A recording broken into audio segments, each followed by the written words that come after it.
আম, সুন্দরী প্রতিযোগিতা বিষয়টি আমার বরাবরই খুব ভালো লাগে, কারণ আমার মনে হয় সাউথ এশিয়ান এই কন্টিনেন্ট কিংবা আমাদের ভারত উপমহাদেশের মেয়েরা অন্যান্য পৃথিবীর অন্যান্য দেশের থেকে একটু অন্যরকম সুন্দরী হয়। সো আর সমস্যাটা হচ্ছে এখানে আমরা যেহেতু একটু কনজারভেটিভ দেশ comparatively to other western countries or অন্যান্য দেশের থেকে, তো আমাদের যে ঝামেলাটা হয় আমরা পারিবারিকভাবে খুব একটা সাপোর্ট পাই না মিডিয়াতে কাজ করার জন্য। স্পেশালি আমি নিজেও পাইনি। আমি যখন শুরু করতে যাই আমার পরিবার, ইভেন এখনো my father is not supporting me. So আমি এই জায়গাটা বুঝতে পারি একটা মেয়ের জন্য এই মিডিয়াতে কাজ করাটা, আমাদের পুরো ভারতীয় উপমহাদেশের কথাই বলছি, শুধু বাংলাদেশ না, আমাদের মিডিয়াতে কাজ করাটা বেশ কঠিন। আমাদের ফ্যামিলি এখনো টিপিক্যাল কিংবা বলবো যে যেটা সেফ সিকিউর প্রফেশন মেয়েদের জন্য সেগুলোতে যেতেই বেশি উৎসাহ দিয়ে থাকেন আমাদের প্যারেন্টস।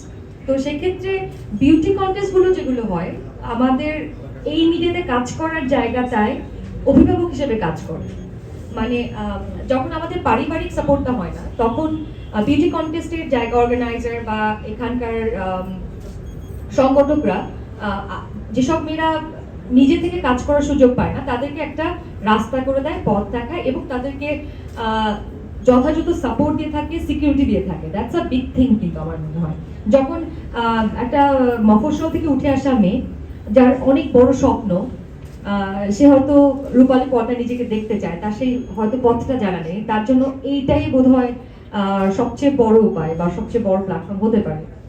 তো আমি আসলে এই শোটা সম্পর্কে অনেক কিছু জানি সেটা না, আমাকেও আসলে গতকালকে একটা ইনফরমেশন দেওয়া আছে একটা বিউটি কন্টেস্ট অর্গানাইজ করছে তুর্কি ভাই।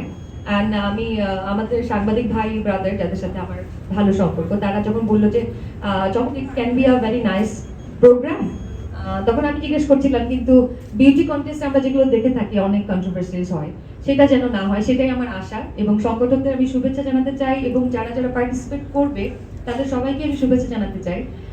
আমার মনে হয় এটা একটা ভালো এবং ফেয়ার একটা প্রতিযোগিতা হবে, যেখানে আমরা সুন্দরী বলতে কিন্তু শুধু বাহ্যিক সৌন্দর্যতে আমরা বুঝি না, আমরা একটা প্রপার বুদ্ধি মননশীল এবং ট্যালেন্টেড কিছু মেয়েদেরকেই আমরা চাই আমাদের মিডিয়াতে আসুক। আর আমরা সবসময় চাই নতুন নতুন মুখ, নতুন নতুন এনার্জি, মানে যেটা শক্তি বলি আমরা, কারণ আমাদের নিউ জেনারেশনের ভেতর যে শক্তি আছে সেটা আমার মনে হয় ঠিকঠাক মতো ব্যবহার করতে পারলে আমাদের মিডিয়া আরো অনেক দূরে এগিয়ে যাবে। অ্যান্ড থ্যাংক ইউ অর্গানাইজারদেরকে, তারা এত সুন্দর একটা ইনিশিয়েটিভ নিয়েছে, এবং thanks for inviting me here. And thank you Raju Alim ভাই for saying all this about me, that you are a AC of mine. Fan না, আজল ভাই আমার এসি সে বললো। তো থ্যাংক ইউ ভাইয়া, and thank you so much যারা এখানে এসেছেন কষ্ট করে। আই হোপ পুরো জার্নিটাতে আপনারা সাথে থাকবেন। Thank you so much.